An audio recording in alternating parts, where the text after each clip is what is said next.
हम नूतन कर पूरा मिथिलावासी के गोर लगै छी। आ भतराज पाबन आबयवला अछि तऽ एकटा भगवती गीत गाबयके कोशिश करै छी जे सुनू अहाँ सब नीक लागे तऽ लाइक शेयर जरूर करब। आ सबसँ आग्रह करै छी जे हमर सब्सक्राइब बहुत कम अछि तऽ अहाँ सब मिल कऽ जरूर एकरा बढ़बयके कोशिश करब। तऽ सुनू एखन एकटा भगवतीके गीत, बहुत सुन्दर गीत अछि, उम्मीद है जरूर पसंद आयत अहाँ सबके। तो सुनो एखन। जब मैं जाऊं इस दुनिया से यही वरदान तू देना माँ। जब मैं जाऊं इस दुनिया से यही वरदान तू देना माँ। लाल चुनरिया ओढ़ के मैया इस दुनिया से जाऊं मैं। लाल चुनरिया ओढ़ के मैया इस दुनिया से जाऊं मैं। जब मैं जाऊं इस दुनिया से यही वरदान तू देना माँ। लाल चुनरिया ओढ़ के मैया इस दुनिया से जाऊं मैं। लाल चुनरिया ओढ़ के मैया इस दुनिया से जाऊं मैं। माथे में मेरे टीका शोभे सिंदूर लाल सजाना माँ। माथे में मेरे टीका शोभे सिंदूर लाल सजाना माँ। लाल चुनरिया ओढ़ के मैया इस दुनिया से जाऊं मैं। लाल चुनरिया ओढ़ के मैया इस दुनिया से जाऊं मैं।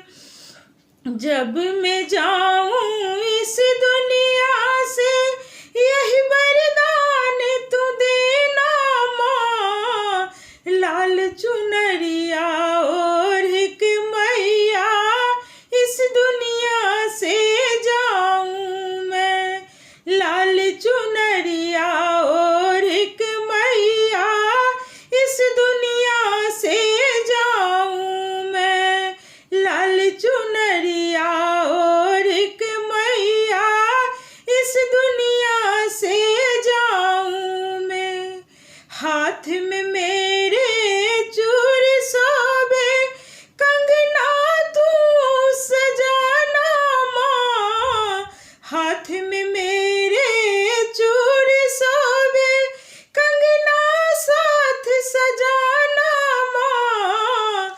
लाल चुनरिया ओढ़ के मैया इस दुनिया से जाऊं मैं।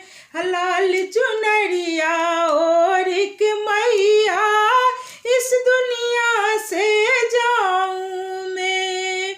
जब मैं जाऊं इस दुनिया से यही वरदान तू देना माँ।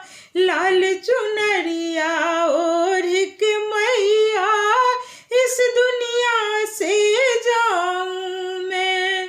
लाल चुनरिया ओढ़ के मैया इस दुनिया से जाऊं मैं।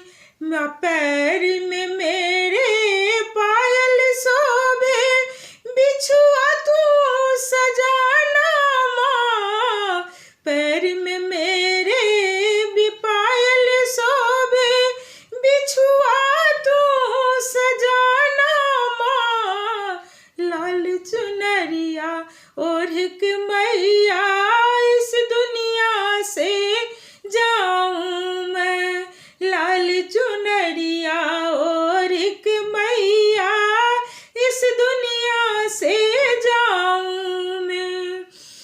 देह में मेरे लहंगा शोभे चुनरी तू सजाना माँ। देह में मेरे लहंगा शोभे